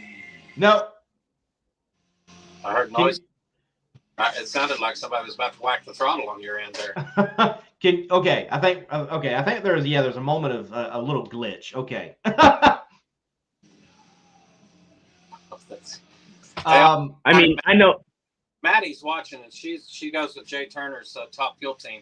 I don't know if you can see it or not, but I got her sticker right here on my wall. Right there, Maddie. You got to see that. Also, Sammy Eubanks is watching, and he says, "You still in jail?" So, anything to that? Facebook jail. I've been in jail for about a month now. I have no clue really what I did, because I really don't do anything that crazy on Facebook, but I live it out in real life. But I got my account got hacked, so I started a new one, and because I used the same IP address, they shut it down too. So I'm just kind of I'm lost here, because I'm out of touch with the world. I send all the No Prep King guys that I know, I send them messages because I'm out of the loop. You know, I don't know what's going on, and you know, obviously to me that's one of the most exciting series running out there right now. It is very exciting for sure. They've got a good thing going on, and I think plenty of other series can learn from what they are doing that is positive. What do you think, observing it, that are some things the NHRA or PDRA or any other group could possibly add to the portfolio? You know, that's hard for me to say. That is such a tough deal to be a series owner. I can't even imagine trying to shuffle what they have to shuffle in today's economy, trying to make that work. You know, everybody wants lower ticket prices, but everything costs so much. If you own the series, it's hard to do that. I mean, I'd rather have a race car than have a race series right now, and that's usually we're on the bad end of that deal. But I really would hate to fund a series and try to make that work right now for the fans. It's really tough right now. Yeah, and that's you bring up a great point right there, is, you know, the flip-flop of that and seeing that trend, but seeing what, you know, the No Prep King series has done, someone that you worked with, Alex Laughlin, and seeing what, you know, his career has become with the drama from the No Prep Kings and everything else that has transpired. How do you think it's helped the sport, or do you think, you know, in some ways it's hurt the sport? No, I think it 100% helped the sport. We've got more fans now that have seen it on Discovery Channel than we would have ever got. We have a whole new generation of racers where, you know, they actually have a total different demographic for racing than NHRA does. So, no, I think we're benefiting from it myself. A lot of people don't agree with that, but I think they're wrong, because anytime you can watch two cars drag racing on network TV on Monday or Tuesday night at the same time, it's benefiting our sport for sure. I'm a believer. Yes. Yeah, I would agree with that for sure. And, you know, me and Sam, the first part of the show, we were talking about personalities and how personalities can help the sport. You're working with Alex Laughlin now. And, you know, after his Instagram reel today, I've got to ask, you know, when can we expect you to do an Instagram reel with, you know, my money doesn't jingle jingle, but it folds. I mean, I'm looking for the Scott Palmer one now. We do our skits and bar fights usually on Saturday nights after qualifying. We don't do no. There's no acting involved on ours, so I don't think I'd be very good at that. That is one thing, Lee, that you didn't get to experience, but I can say this: stay away from Scott Palmer at the Drag Illustrated party at PRI. That's all I'm gonna say about that. But next year, Lee, I will make sure you get to experience that. I was calm there, like Bobby and Don Lagana. They told me whenever I got a dog that I became a calmer Palmer. So now I've got 3 of them at my house. So I'm a calmer Palmer now. Hey, calm side. Y'all are definitely known, though, having a different culture as far as a team. And when I say different, I don't mean it negative in any way. If anything, positive. You all come to race, you want to have fun, and y'all have fun. You get the fun in and party into the night. I can remember Nitro Chaos. I'm like, man, rolled into the track. I'm like, man, they still partying? They ready to go or not? What's going on? So can Gerald. Gerald remembers it too. Gerald that owns the track, that lives on the property, I autographed a birthday picture for him, and they had me sign it, the loud one, not because of the car, because the music was up so loud so late. Well, y'all definitely do know how to have the fun, and it's yeah. Look, you just mentioned DI party. Well, Sam, look, late night. If Scott Palmer and crew is at the track, it's their pit. Go there. We do that for the fans too. We let fans come in. Yeah. Along, have a cocktail, look around, walk in the trailers, have a good time, and there's we just don't have trouble unless someone tries to interrupt our fun, and it's just great to let the fans come in and look around and see things they may never get to see in their life. We're all lucky to get to do this. We grew up poor. Our whole team, there's not one person on our team that grew up with money. So we all feel lucky to get to do this. We all feel super lucky to get to do it. No, and I mean, that's what it's all about, is taking full advantage of all those opportunities. You see it, like you said, in his pit, or you go with like Ron Tobler and that crew, they have wine nights, and that's what it's all about. I mean, it's relaxing and enjoying the opportunity that you're given of being able to have this type of fun, and having this fun, you get to experience it and go down with the Stampede of Speed down in Texas. How much fun is that event for you? Listen, that event was an awesome event last year. Luckily, they let me do the Monday night deal. And last year we were doing it, trying to film it for social media and do some stuff and try to promote it for the whole year. And I just talked to Christy Myers Johnson and her husband Barry a couple of days ago, and DeMarcus, all the guys down there, Eric, everybody that works down there.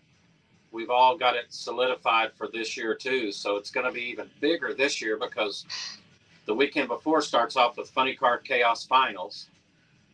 And then which is going to be huge to have the finals there the week before the national event.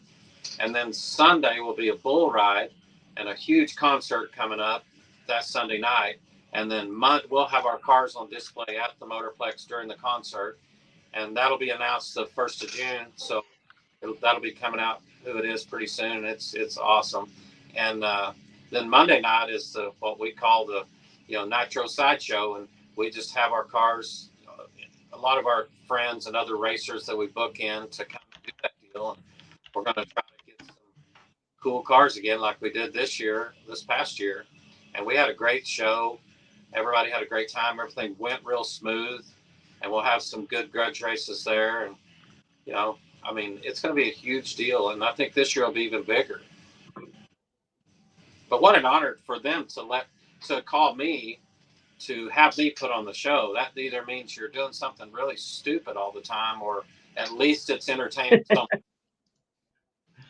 And I was there the whole week for the Stampede of Speed and filmed the Monday night show and program, and it was cool. It was cool to see all the different cars come together, because I think it was your Top Fueler and Mitch King. They were both out, and Stu Zilla, and who's the guy in the Chevelle version? I can't remember. J.R. Sandlin. I call him the Mac Daddy. He's been my hero since I was 20 years old. He's crazier than I am by far. He paved the way for me to be crazy. And that Chevelle has been called Bad Attitude since I've known him. He had the same car. It's one of the Peterson Chevelle, the Pro Mods from back in the 90s. And it's been redone. He put a Top Fuel system. And we go down there, and Scott Shear and John Lawson and all those guys helped us with the tune-up for that car. It's a little bit milder setup than what's in the Studebaker, but it's still, their cars haul ass. I mean, it's a great setup.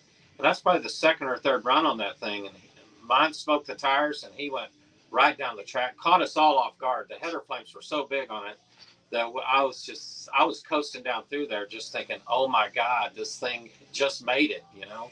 But it's a great show, and he's a good showman too. I mean, he's into big burnouts, and he likes to raise hell.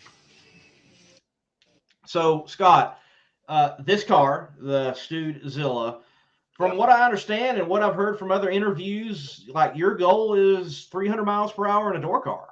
Yeah, that's the goal, 100%. That's the only reason it's built. And you know, we're testing it. We're testing it now whenever there's no one around, because I get bashed on social media a lot, which is okay. It doesn't hurt my feelings, but whenever you go to a race and you smoke the tires or we bang the blower off, we've heard it. We banged the blower one time in it, and that was my fault. But whenever it doesn't go down the track, all you hear is, that'll never work. It's never going to go. But in fact, it's went, you know, around 240 to the 8th twice. So it's going to do it for sure. But nobody remembers the times it goes down. They only remember the times it smokes the tires. And the average person doesn't realize that it's the only one out there. And the motor is 18 inches further forward than a fuel pump. My problem is I'm not good at tiptoeing and easing it off the starting line. If it goes off the starting line, I want it to be an animal, you know, but I need to tiptoe a little bit and step back and calm down, which we have, and it's worked fine. We actually ran it at Outlaw Armageddon in Noble, Oklahoma a few years ago at the no prep race, and it went right off the line, straight down the track. But I was calm there because it was a no prep race. So I need to just go back, and we've been testing it like that, calm down, and it's just got to go 240 to 250 in that range in the 8th mile a few times. And then I'll send it to the quarter mile. We'll see. Kenny is concerned and does want to let you know that you have a broken headlight and you need to get that fixed. So, you know, on the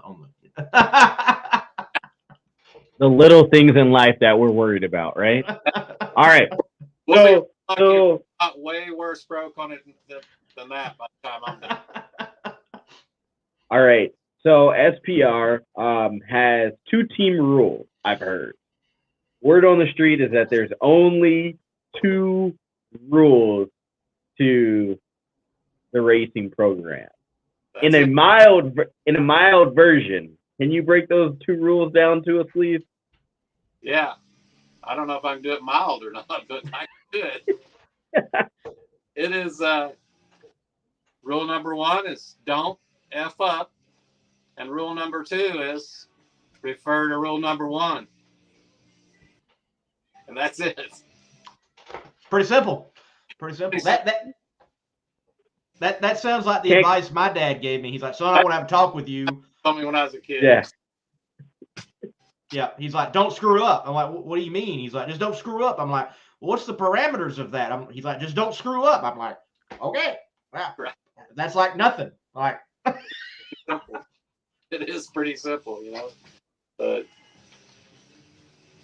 so Scott, you know, speaking of motorsports, you know, people see you now, you're in Top Fuel, and whether that is the coaching, tuning part of it or driving, you know, you got back behind the wheel at VMP, and by the way, like you drove, man, you were driving that thing in like Q1 or whatever it was. Wow, you were willing it, but it is more than just Top Fuel. How, in fact, did you get started? And from what I understand, you've been on the water. It's been in pro mods, and there's funny cars. I mean, is there anything else? Like, have you done mud buggies yet by now? I mean, what have you not done?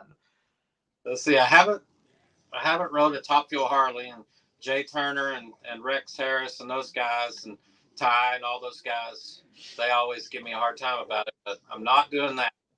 And the Top Fuel Hydro ran last weekend at Marble Falls, Texas, the Liquid Voodoo, and Kevin Kinsley drives it, and I'm not driving it. So those are two things that I'm not driving. Other than that, I'll try about anything. See, Lee, he's a smart man, very smart man. Yeah. He will not get on one of those Harleys. Right. Unlike you say you'll do it, Scott, and I think you're the guy that can finally convince Lee. I think you're the guy that can push him over the edge and get him to actually do it. Lee says he wants to do it. I would. I just think he's nuts. I'd do it. I think that's nuts.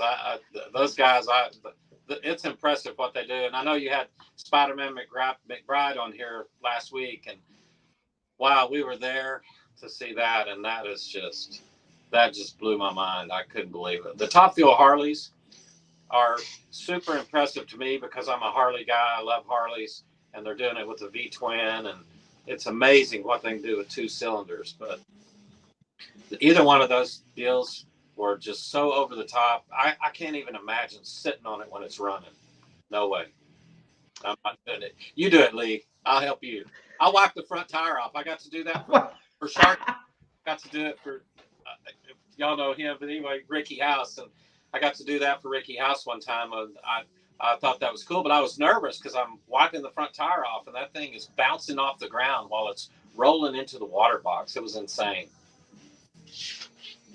Well, man, it's all insane, and it's impressive to see what you do. And like, look, you get it. People are telling you that you're insane to put a Top Fuel combination in a door car and attempt to go, 300 miles per hour plus, but it's out there. It certainly can be done. And whenever you get it done, it is going to be freaking cool. But I tell everyone, they can turn these turbo cars loose, and they run 278, I think. Right. Right. All those guys and Eddie and those guys, and you turn those guys loose. I don't think it's out of reach for those guys to do it. And they may beat me to it, which is fine. If they would just go do it right now, I could stop this nonsense and just kind of relax a bit. But my problem is I don't have enough time to do everything I want to do. So whenever I take it out, I'm in too big a rush, and I don't have it prepared, because that's the key to everything is preparation. And it starts here at the shop where we're at. But I mean, you just get excited and you want to load it up, take it to the track and test it. And I need to just make sure it's ready and just get it done. Well, I've got a challenge for you, because I heard you say this at the Stampede of Speed, that there's going to be some bull riding. And we've talked about personalities and people that we think would do anything or willing to do anything. So I'm going to put $50. You and Alex Laughlin, who would get on a bull first? Oh, boy. So I don't know if Lee will match me so we can make it a full $100. But this year, Stampede of Speed, I need to see either Scott or Alex Laughlin get on a bull. Oh boy, man, I might try that. But can I have a substitute? Because I don't know if you guys know Bobby Gardner, but Bobby is crew chief for Clint Satterfield, whatever. He was helping Ryan Martin and Steve Petty last weekend at the No Prep Kings race. Bobby is a great friend of mine, and I got him on a bull about probably 25 years ago, and it broke all his ribs. And really, I think he needs a rematch, so maybe I can get Bobby to fill in for me on that one. Oh, wow. Oh, man. Hey, Lee, it gets even better. We can even have Buddy Hall fight the bull for him. I mean, yes. There you go. Which, by the way, I did talk to Buddy after that. So he did survive. He was in Marble Falls down there at the hydro meet, and he made it. He made it. Yeah, exactly. Yeah, I didn't get to go, but our boat was there. But Todd Haas and David Carroll, they took the boat over and they run it. They do everything, and you know, I'm just kind of behind the scenes. It's really their deal, and I'm just lucky to be a small part of that whole boat deal with them. You know. So, Scott, far as the top fueler, when's the next time Alex is behind the wheel? When is your next time behind the wheel? Alex is running the Western Swing, so he'll start at Denver, and then debating. We're going to go do a couple pro mod races with John Stouffer's new CUDA, and Keith Goolsby's got a '57 Chevy pro mod that we help him also.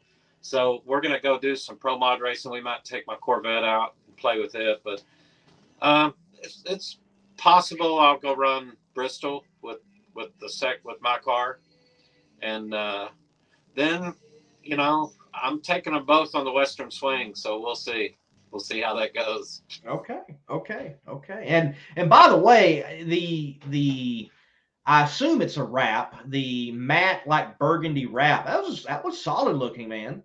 Yeah, I wanted to change it up a little bit. I've always been black or carbon fiber look with just logos on it, and you know I did my pro mod in that matte finish, and I painted it, but you know I didn't want to paint the dragster because that carbon fiber, I want to be able to pull it off. But Matt's, you know, Tyler Crossnow out there at Virginia, his buddy Matt came out and put that wrap on Wednesday at Virginia. Wow. And $1 million. I really liked the way it turned out.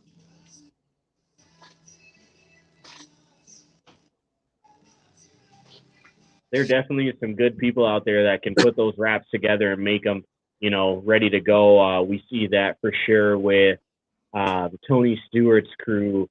You can look at their social media page, and someone always has a video or a picture of Hagen's car going together or Leah's car going together. So there's a lot of them, good ones out there. But looking at the rest of the season and what you guys have going on, what is going to be the race that you're most excited to attend?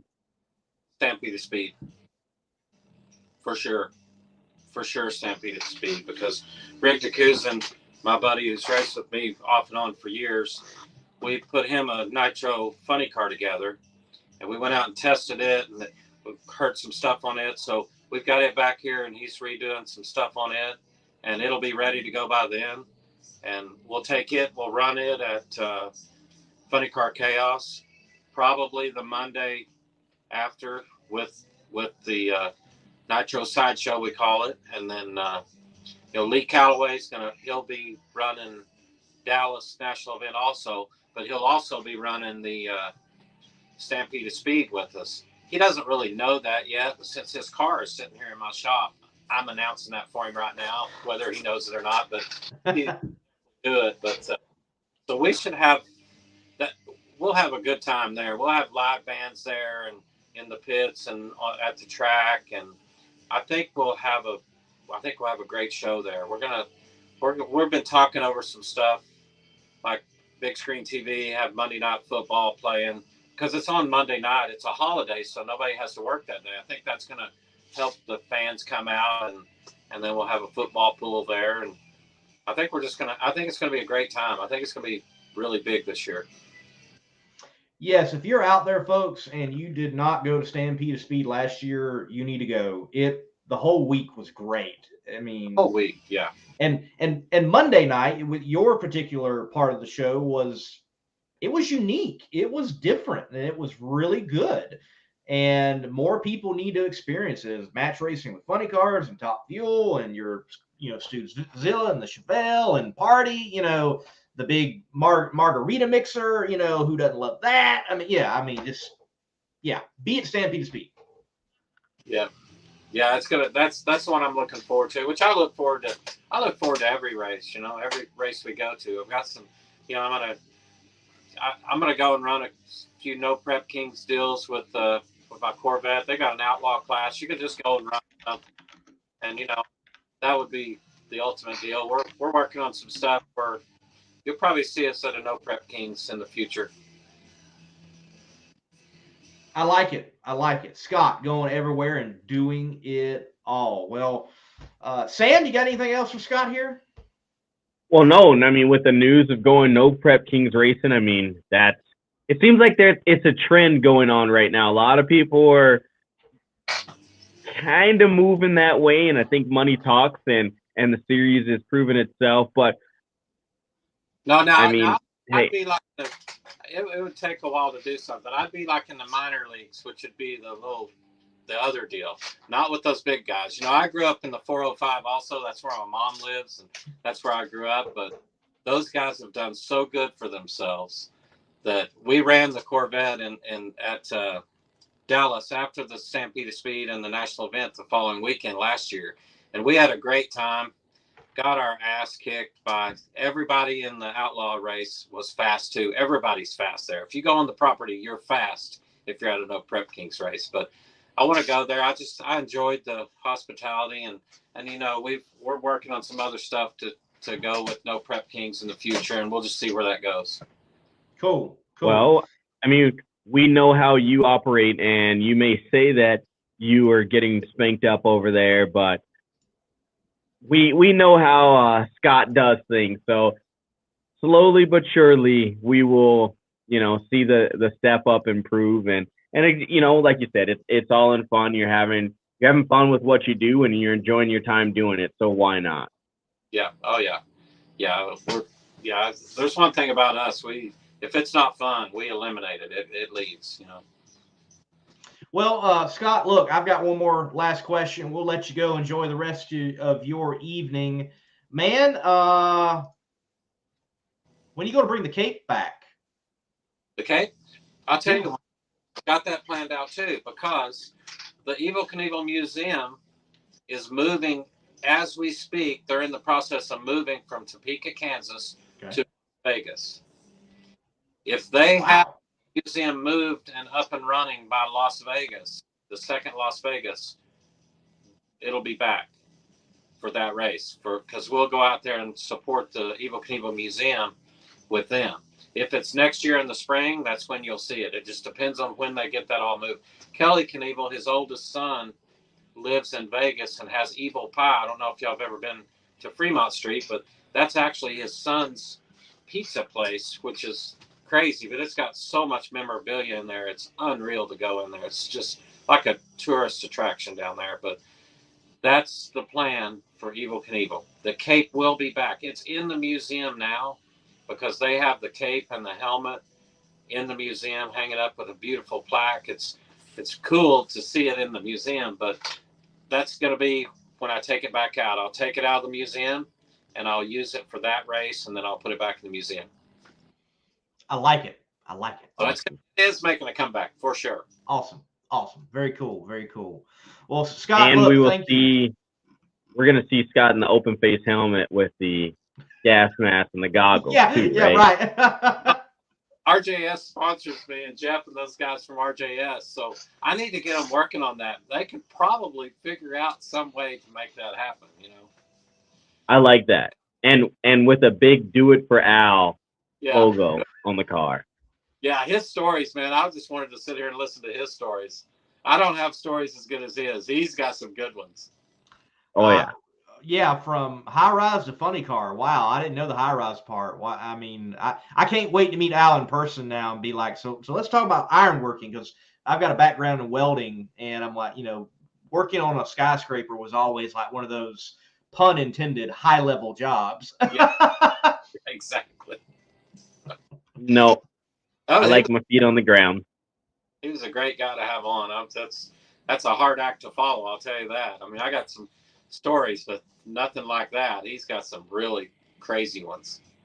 Definitely, for sure. And by the way, folks, you can catch more of his stories on Competition Plus on the YouTube channel. There are videos that you can check out. And I'm sure eventually there will be a Legends Series Scott Palmer episode. Scott, man, thank you for your time. Have a good rest of the evening, sir.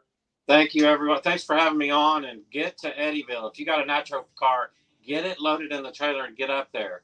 And then hopefully we see you at the NHRA race in Bristol or somewhere. But if not, come out on the Western Swing, come by. If Alex Laughlin's driving or if I'm driving, if both of us are driving, everybody's welcome. Come by and say hi.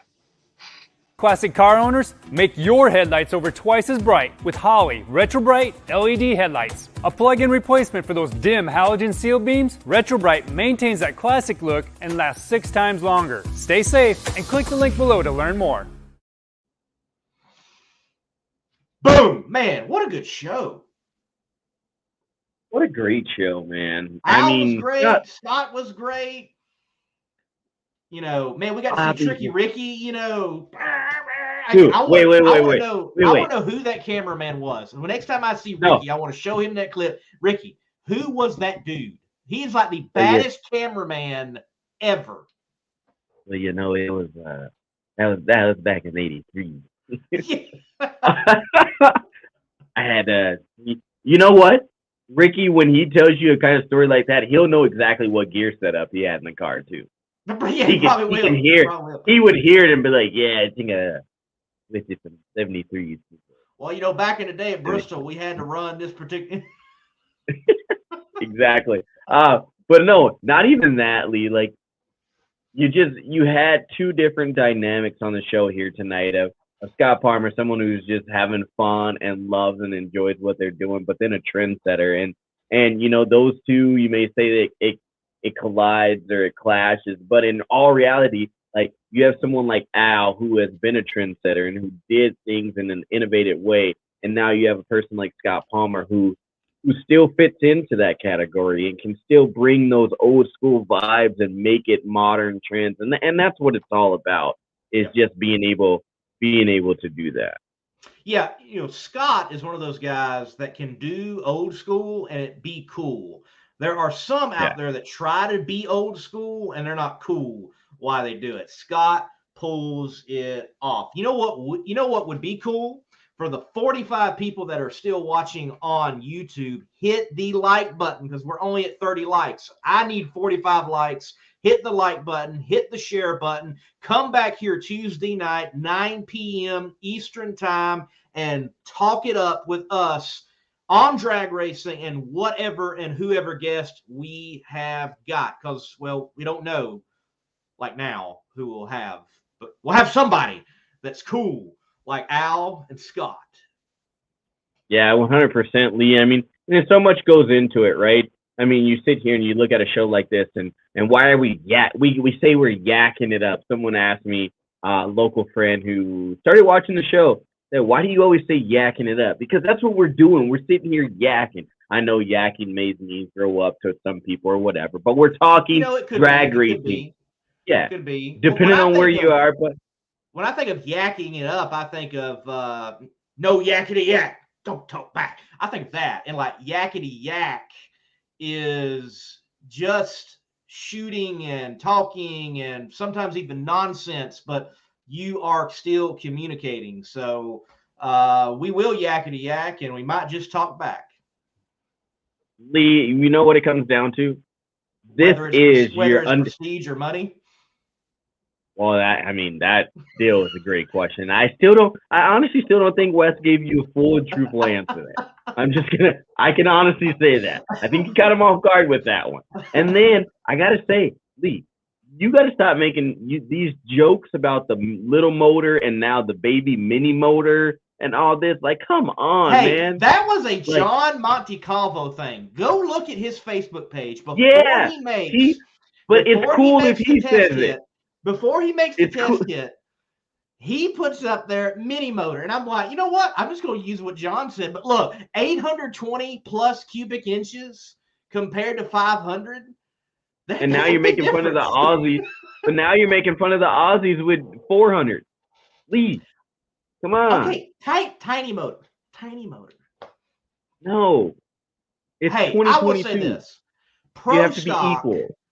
Pro stock is the best class. Which one? No. Pro stock of all its renditions, they're great. I love mountain motor. I love 500 cubic inch. What the Aussies are doing down in down underland, it is great over there. You get to see some interesting body styles still pop up down there. The same with Mountain Motor Pro Stock. But it is, I don't care. I mean, it's amazing what the people in the NHRA are getting out of the limitation of 500 cubic inches. And then it's amazing to see what people are doing without the limitations and going full blast to 820 plus, what they're doing. I mean, we're on the verge of a naturally aspirated door car going 3,999 in the 8th mile. Door cars. So motor size does matter. There you go, Lee. I guess so. Hey, Sam, look, right over the shoulder. See that Willis right there? That blue Willis, the Moonlighter, Gene Cromer. Gene Cromer was an engine builder, early pioneer of the sport, early in the funny car days, the gasser days. He always said, you cannot replace cubic inches. There's no displacement. So, look, small blocks are cool. Small blocks are cool. And you got to throw a lot of money in them. Bore stroke, but you can't replace cubic inches. But I don't care what it is. Pro Stock's just cool, either which way. I mean, there may be some things like I would love to see Pro Stock. Lee, hold on, wait, no. Say what you just said again. What is cool? Pro Stock. What's cool? Pro Stock. One more time. What is cool? I understand you think you have some edge on me stating the opinion that you want to build up like I don't like Pro Stock or something. No, I love Pro Stock, and it is a cool class. Granted, I would just like to see them look more stock. That's really all I would like to see. Okay. I get it. I'm not trying to build up this narrative that you think that Pro Stock is bad. You've just made it very clear that you think Top Fuel is like the coolest thing since sliced bread and the coolest thing since ice cold sweet tea. I will say this. I think it's hard to argue when you have the daughter of the legend of the sport performing so well and turning around the narrative of her driving badly a year previously to now driving exceptionally. That is a top story, if not the top story. It is. But then again, if I do recall, you had to beg that driver to stop winning so we can continue the narrative that hey, I admit, I flat out walked into the media room at BMP. There is Brittany and Sarah sitting on the platform waiting to be interviewed because Robert was up on deck, and I'm like, look, stop winning. You're just killing the narrative here. You can't stop it, But no, it is impressive to see what Grubbett is doing with that car, and Brittany's driving, how she has improved, and she's figured out whatever she's needed to figure out. To Scott Malpass talking about when will the Capco drought end? And I do want to distinguish, and he's right. It's drought. It's a drought on winning. It's not drought on performance. Yeah, that's what I was definitely going to say that. They are second in points. They're not having a bad year, but they just haven't won, which is a bit strange for that team this many races in. It very well could happen at Epping. Epping, this time of the year, for example, the first qualifying session, do not be shocked if there's not a single car that doesn't go down the track, because most of the time it's hot, it's humid, the sun's beating down on that track, and they just cannot get down the first time. The two times I have been to Epping and witnessed Q1 there, it is horrific. It really is. So, but Pedal Fest is what draws the fans in. Like, if you get a good round of good Pedal Fest league, I agree, but not in qualifying because they don't bother pedaling, and it's just, that's all it is. So don't be shocked, fans, if Q1, if it is hot, humid, and sunny, that nobody gets down the track. But I think what the Capco team has been working on is they don't want to be the second best performing car. I think they want to perform better than Brittany and David Grubnick. I think that's what they're trying to figure out. They had a package and probably enough to still win a championship, go out there and win races, but I think they want to completely dominate. I think that's what is in their mindset and the picture, and that's what they're trying to figure out. And in trying to figure that out, they might have swung to a direction of like, oh, well, this isn't what we need to do. We now know that. Let's swing the other way and see if that's the direction we've got to go. But if struggling is second in points, I want their struggling. That's what I was just gonna say, Lee. Everyone's looking at it as like, oh, it's so bad, it's so bad, it's so bad. But in track, we learned something, right? When you're running the 4x4, you're running an open 400 or a longer distance race, which this is. This isn't a sprint. Yeah, they may sprint, 3 seconds every pass, but this is a marathon. And right now, the Capco team is just tucked in second place, and it's just like a circle track race. You're letting that person lead. They have to cut the win. They're cutting the groove. You're just following them, and you're watching what they continue to do week in and week out. And right when the time is right, you make that move on the inside or on the outside, and you smash that loud pedal, and you go around them. And that's honestly, yes, you may say, oh, it's so bad. They haven't won. They haven't done this. But staying consistent and staying in the second place field right now when you know things are going to come down, like you say right here, Sammy Eubanks has it, the countdown. You will see the performance. And I'm going to make this connection to Capco boys. If you ever see on the starting line, you see the J's on the starting line, the fresh New York hat and the fresh J's. They're going to step out. There's a guy on the team that wears an Atlanta hat. I've seen it. And remember who won the World Series? They probably cheated just like Houston. We're not going to go there. Anyway, but I'm just going to say it, man.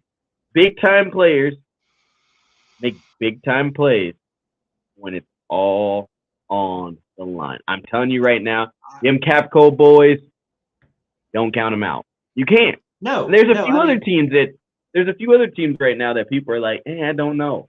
In all categories, don't count anyone out.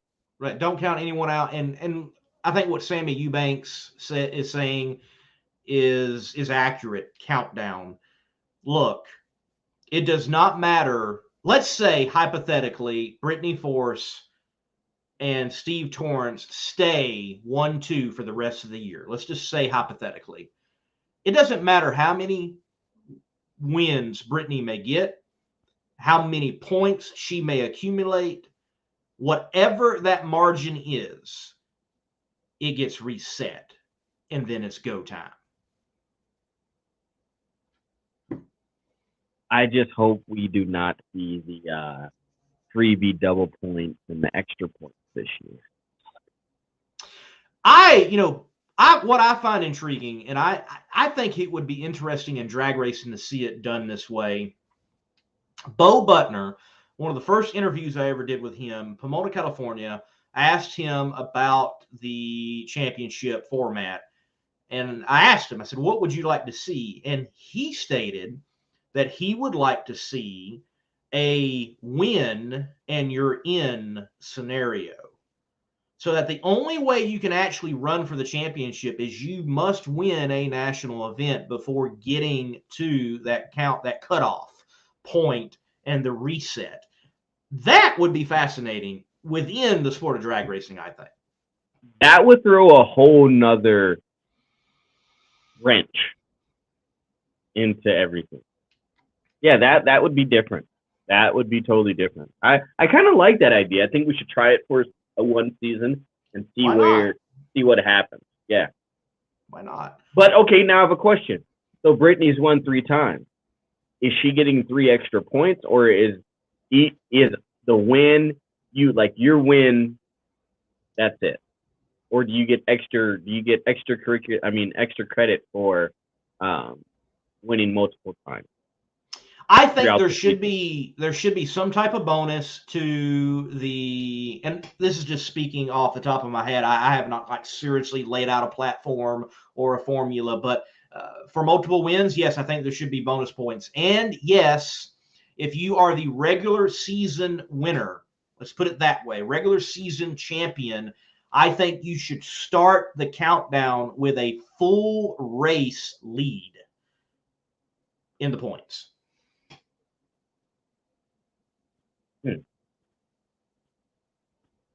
A lot of things that we could definitely look into, and I mean, it'd be interesting to see. I kind of like the idea. I mean, if you're getting extra points for that, then yeah, I mean, it gives it a different edge. And I think you'll see more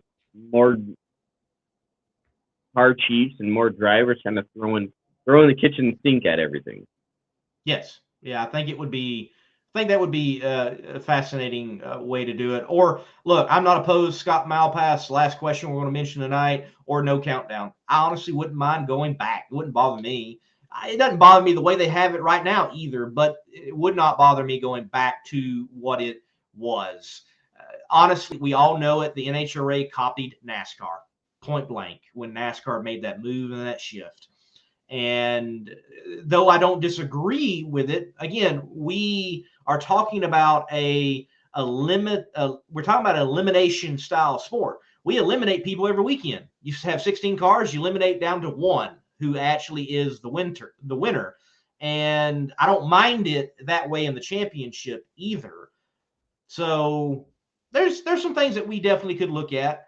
And if nothing ever happens, if there's no changes whatsoever, hey, it's still good, even the way it is, I think. And there's interesting storylines, and there are definitely strategies at play. I know one strategy I'm going to implore, Sam. I have drove thousands of miles covering drag racing so far this year, and just wrapped up being in Odessa, Texas, where there is nothing but dust and oil for Funny And Car football. Chaos.